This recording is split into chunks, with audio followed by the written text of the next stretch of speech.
Have you ever heard about whole life insurance being a good area to position money?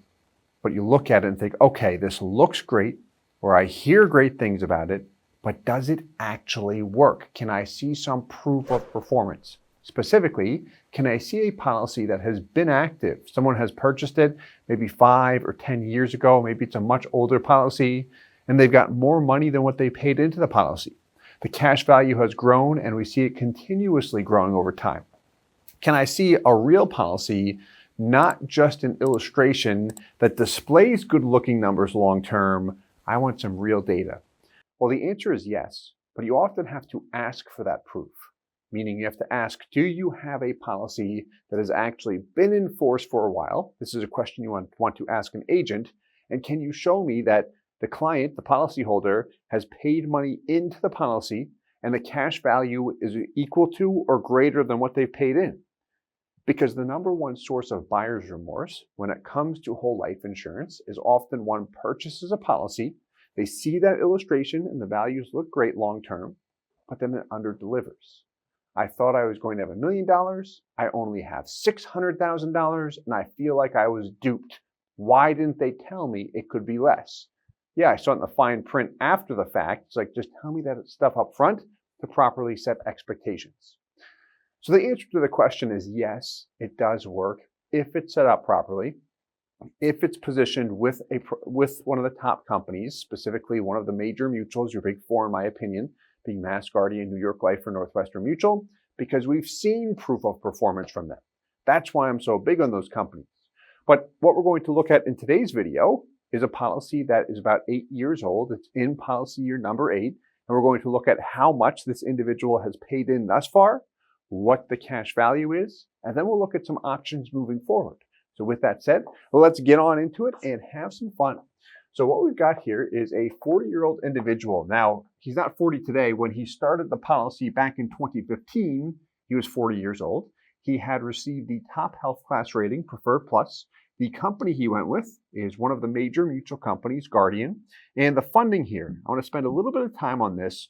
How he set up the policy. We see funding $200,000, but then here you see minimum commitment $20,000. It's a little bit more than 20K. I'm going to go through the exact dollar figures in a minute. So how this policy was set up is when he designed it, when we designed it, he wanted the ability to fund up to $200,000 per year. He's got high income during some years. He wants to be able to shovel money into the policy. However, he does not want to be billed for $200,000 per year. So has he paid in $200,000 every year?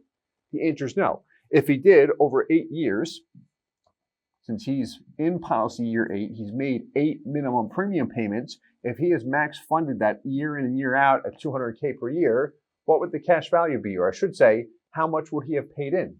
Well, 200,000 times 5 is $1 million, plus another 3 $200,000 payments. 2, 4, 6, that'd be $1.6 million. He has not paid in $1.6 million. The total payments since day one, since 2015, how much he's paid into the policy, so let's call this total outlay, is just about $800,000. You'll see that it's slightly less as we have the exact dollar amount. So the first thing we want to see is, okay, he's paid in $800,000. What does he actually have in cash value? You'll see it's over $800,000 and it's compounding at a nice rate from this point forward. But we're going to look at the exact dollar figure when we look at the charts. And then some other info here. So right now, we're in 2022. The day of shooting this video, it's October 2022. The policy is in its 8th year. And here's some funding options we're going to look at. One, what do things look like if he just pays the minimum moving forward? Now, we set this policy up where he had a $5 million death benefit in day one. It's still at $5 million. I'll explain exactly why. He has a 1-year term rider attached to this. And in short, how it works is as he pumps money into the policy for cash value, the whole life death benefit increases. The term death benefit decreases, and he stays level at $500,000 until the term expires or until we remove it. I'm going to demonstrate that with the actual illustration. Then we've got pay the minimum, cut the term rider, meaning remove any and all term insurance, and what impact does that have on his cash value? So this is beneficial if you already have a whole life insurance policy or if you're considering one, this will help provide some insight as to what questions we should be asking, what we can look at with the policy after it's already in force. Because yes, if we set it up for maximum cash value, it should look very good.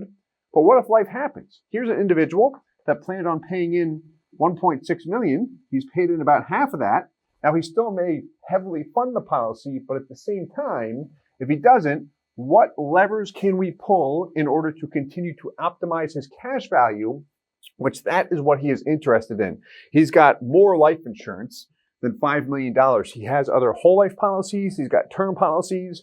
From a coverage standpoint, he is well covered. He's up to the maximum just about as far as what he can attain. So this example, pure cash value focus. That's what he's interested in. Another option here, reduced paid up, RPU. What this will do is it will eliminate the premium altogether, that minimum commitment. Even if he wants to pay in money, if we hit this kill switch, what I like to refer to it as, he can't pay anything else in. He can borrow and repay all day long. A lot of people are interested in this option if they want to maximize the internal rate of return. However, if he says, I still might want to add money to the policy, won't be a good option. And then we're going to look at some examples displaying what the policy values could look like if he max funds it. Well, one, if he funds it at $100K per year through age 50, that's another 3 years. And then what it looks like if he just throws in a large lump sum of money, $500,000, and then never pays another penny. What we actually look at, we're going to look at a reduced paid up in that option. So a large lump sum making up for lost time. Since what happens with MEC space, it rolls over time. If you're not familiar with the MEC limit and how that works, I would check out any of our videos that go through the modified endowment contract. We explain exactly how that works. But options are very beneficial here. You ever have a product or you've purchased a service, and when you first went through everything, you understood it, you had a good sense of how it worked, what you could do, what you could not do. Then the day goes by and you forget everything. If you're anything like me, an hour goes by and you forget everything. Now, what happens if 8 years go by? How much are you going to remember? Not that much. Now, this individual, we've always had review calls and review meetings over the years. He's got a good understanding of whole life insurance and how to maximize the cash value. But at the same time, he's not in the industry. So we can't assume that he remembers everything. I'll still go over the details, even if it's some of the stuff that I know he remembers. I just like to go over it with an iron just to smooth things out, because I appreciate it when people do that for me with something that's not my field, that I don't really understand. So what we'll look at here, total payments since day one, the cash value growth, and specifically, we'll look at the dollar amount, then also the IRR, which stands for internal rate of return. Why this is important here is when we look at Guardian's dividend interest rate for 2022, it's 5.65%. Is that what he's actually earning? No. Anytime we have a dividend rate, that is never what you're actually earning on the policy. If we were to crunch the actual net growth rate on cash value, we want the internal rate of return, and you'll see in some options, it'll be right around 4% per year, a little bit higher than that. So let's have some fun and look at the numbers, shall we? Because that's the fun part, isn't it? When we can actually see the details. So here we've got an in-force illustration with all sensitive information removed, obviously. And here we go. So details, male, preferred plus, that is the top health class rating. The issue age, 40 years old. Date of issue when he started the policy, August of 2015. We are today in October of 2022, so he is in policy year 8.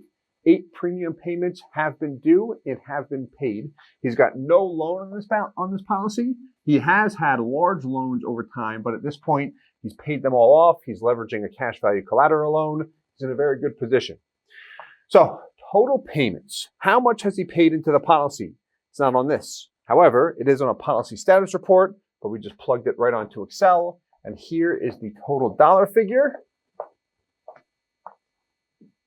Just about $800,000, $797.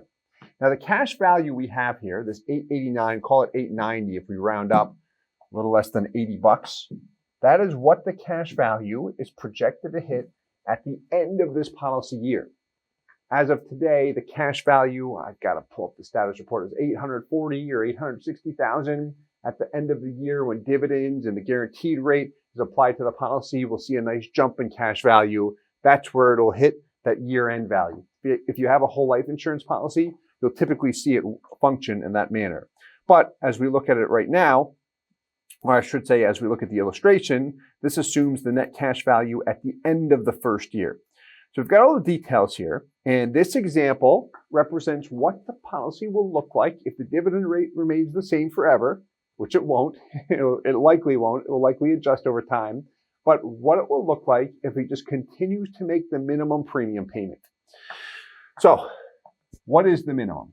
Over here, we see the base policy annual premium. This is the true minimum. If we really wanted to drop it to the absolute minimum, we've got a little bit more than that going into the policy. And that's really to maintain the flexible PUA rider.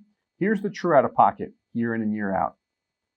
$20,731. And we can reduce that if we want. But net death benefit in the far right. Remember that example that we described a little bit earlier as far as comparing what the policy looks like if you keep the $5 million death benefit versus cut the term rider? So first, let's explain how that term rider works. So this year, 0 out of pocket, because it's assuming he made his payment and he pays nothing in the rest of this year. This is from now, October through August of 2023. There's the net cash value. But this guy right here, face amount of 1 year term. So how this term rider works, so 1 year term rider, when he started out on day 0, the term was $3.95 million. And the whole life death benefit was $1,050,000.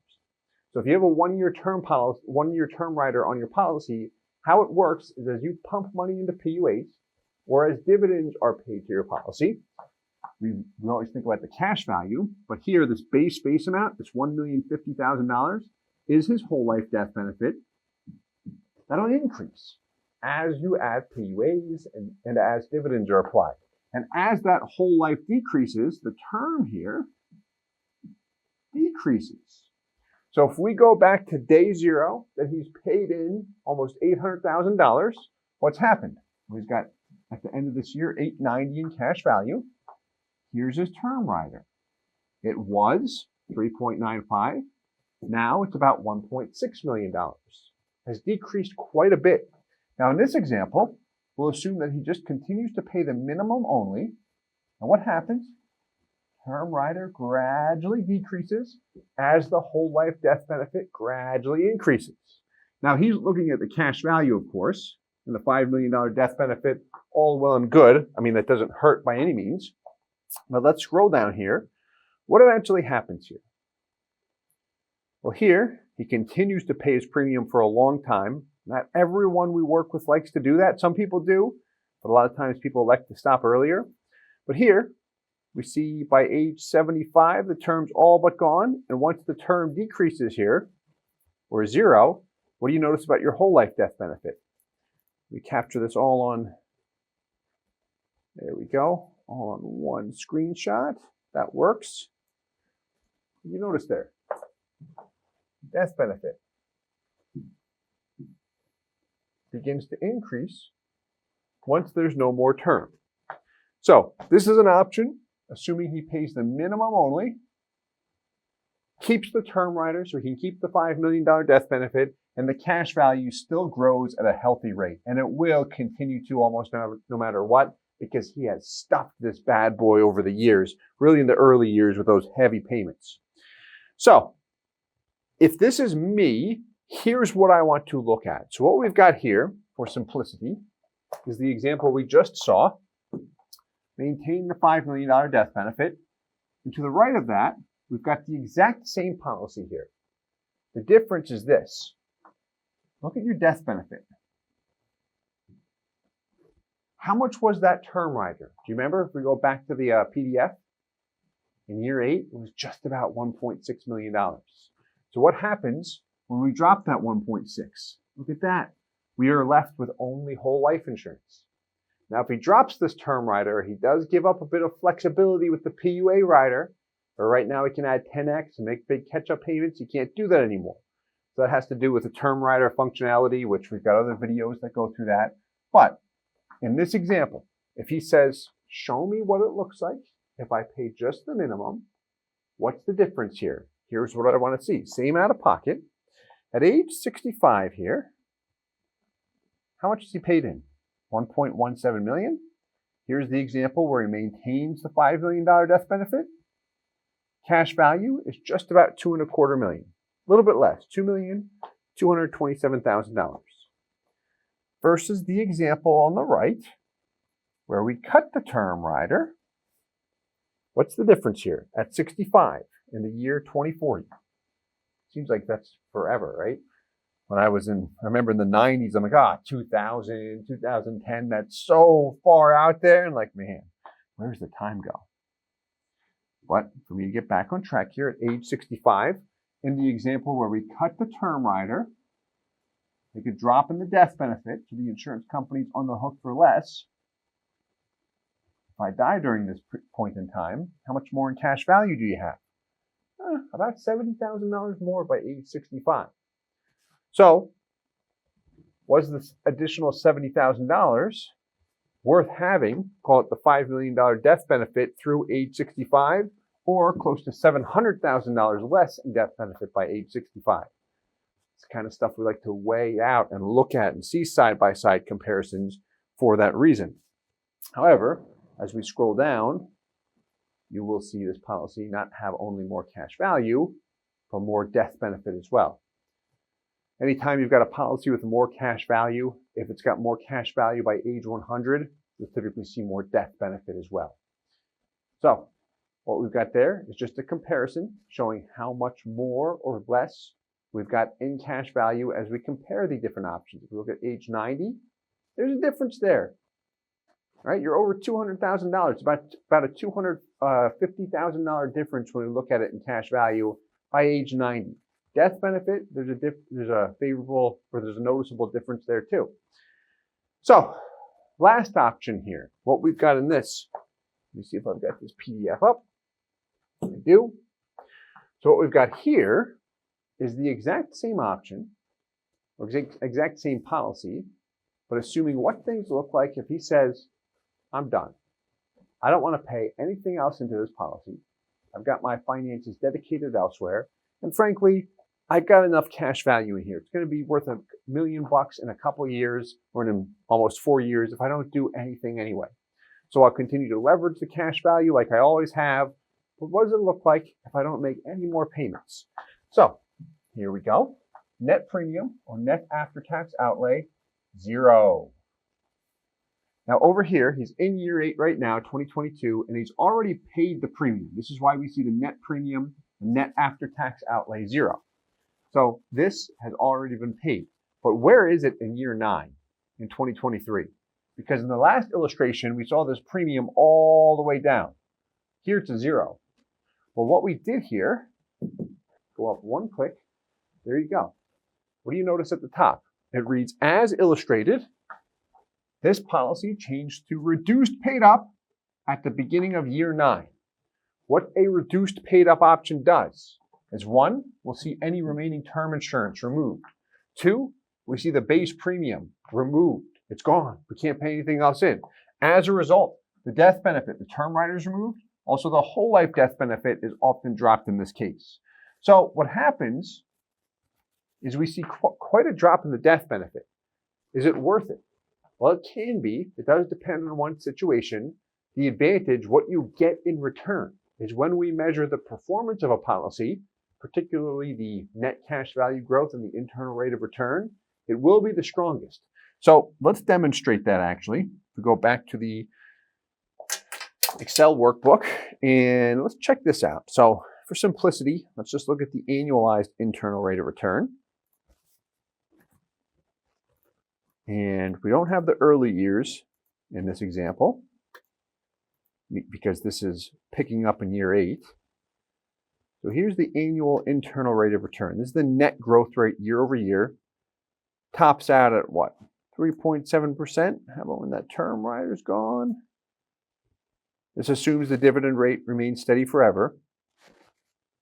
3.75 is where it tops out.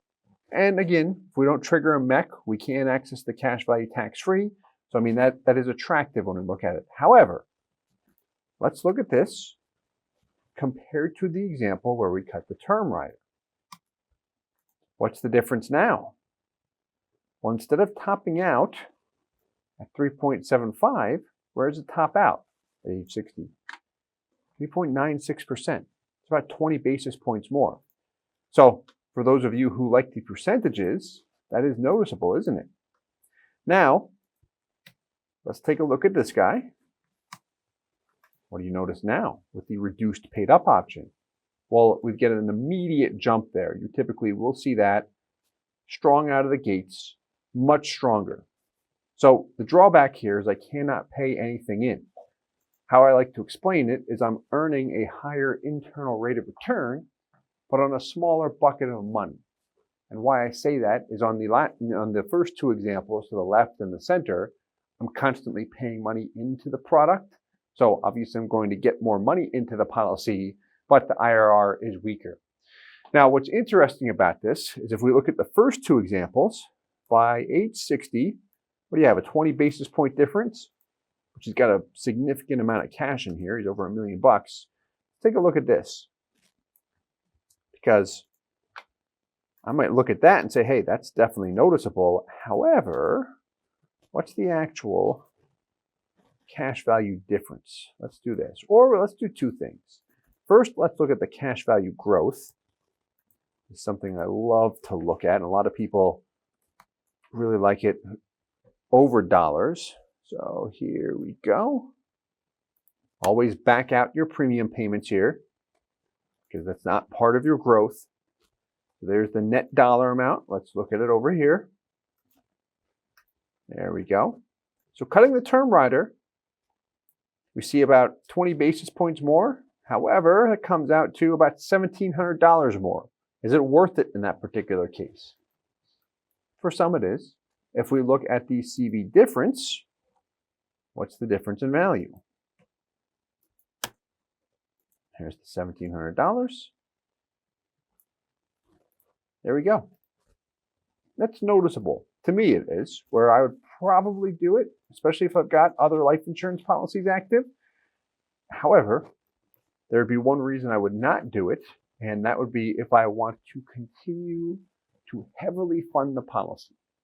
What I mean when I say that, he's got a $20,000 minimum payment, and the base premium is $18,000 and change. This is with Guardian. If he does not have that 1-year term rider attached, that goes down as the whole life goes up, there are limits as to what he can add in the PUAs. The limits through the 10th year, if the term rider is gone, if he cuts it off now, is whatever the base premium is, times an additional 3x in PUA payments. Which, when we set it up, $200K per year is what he wanted to do. So if he wants to pay in more than that, if he wants to go up to 100K, if he wants to go up to 200K, if he wants to make a big catch-up payment and make up for lost time, what if he's got 500K that he'd like to throw into a safe area and just add to this policy? If he has the 1-year term rider, he can do it, and he can do it without underwriting. He can literally just send the money in with this particular company. All companies have different rules. If he doesn't have that rider and he wants to throw in a large payment, 100 grand or 500 grand, he may have to go through medical underwriting first, which is a pain. This is the kind of stuff we want to discuss with you or anyone we're working with before we make a decision, or just simplify and highlight your options. Some people like the details we work with, some don't. I do. I have a lot of fun with it. So let's look at some heavy fund examples. And here's what we've got. So same policy, you can tell by year 8, everything's the same here. $889 and change, $889 and change.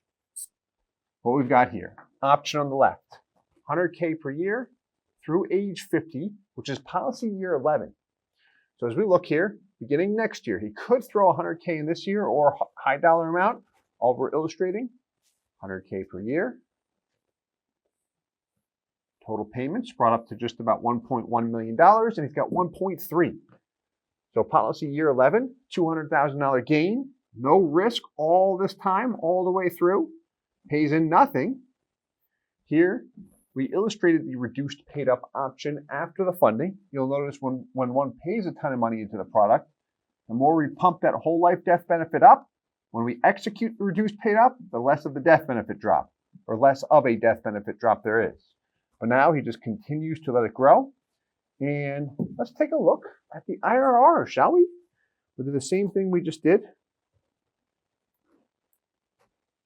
Pretty cool, right? We can actually crunch these numbers and such. There we go. We don't have the prior year. That's why we don't have an IRR for year 8. But there we go. And what do you notice there? As soon as you execute that reduced paid up option, what happens? Jumps to that 4.21%. And one thing I'll say is we have seen Guardian policies perform as illustrated. If the dividend adjusts, we see a slight adjustment, but man, they've done what we want them to do, which is great. And I've seen that with the major mutual companies. They've always delivered. But boy, does that make policyholders happy when I can look at something and I'm hoping for the best and then I see it deliver. Like that's attractive. Now, there's times where it might not do that. If I fund it sporadically, there's more to it, and we've got videos that go through historical performance and really highlight how to maximize cash value. But in short, we've seen them deliver. So there we go. And then let's look at the big catch-up payment. So this one, we want to make sure that we can illustrate this as well before we just assume that we can throw money in. The illustration software allows you to actually show this. You should be able to do it. Doesn't mean it's guaranteed. Always check with your agent, of course. But here we go. Reduced paid up at policy year 10, 0 in year 8, $500K payment. So this assumes he makes his $20,000 and change payment, and then everything else is PUAs. Just made a huge PUA payment to the policy, made up for lost time. His actual unused mech space right now is right around $800K, slightly more than that, so he could pump more into the product if he wanted to. Maximum PUA we can illustrate is $500. But with that said, what do you notice here with the term rider? Big drop in that 1-year term rider. The reason why is if I'm going to throw a $500,000 payment into a policy with the majority going toward PUAs, I think cash value. I think, oh yeah. However, when I dump the money into the policy, what happens? So cash value of all adds represent your PUA payments and dividends that are paid. Think of it as money you add to cash value because the PUAs really add to the cash value and accelerate the growth. The column to the right of it, put this in dark blue, total face amount of adds represents added whole life death benefit that is purchased from the PUA payment. So look at this. The year you make that huge dump in, there's a big addition to the whole life death benefit. And by the amount that we see that increase, that's how much the term decreased by. And then we killed it with the reduced paid up, but there's not much left there anyway. And man, look at that. The IRR will be about the same right after the reduced paid up is exercised. Check this out. Stays at 2.1 a little bit longer, but that looks good. Now, why it's lower here, the year the actual addition is made, it's because of PUA fees. So there are PUA fees with all companies and products, or most companies and products, but when a PUA payment is made, if it's a large payment like that on almost $500,000, the PUA fee is assessed to all of it, and that internal rate of return represents the net growth rate on the policy. Net after all fees, expenses, everything. So if this was you, which one would you choose? Well, your answer might be, it depends. Depends on your situation. How much do you want to add to the policy? Some people look at this and say, I'll pick option B.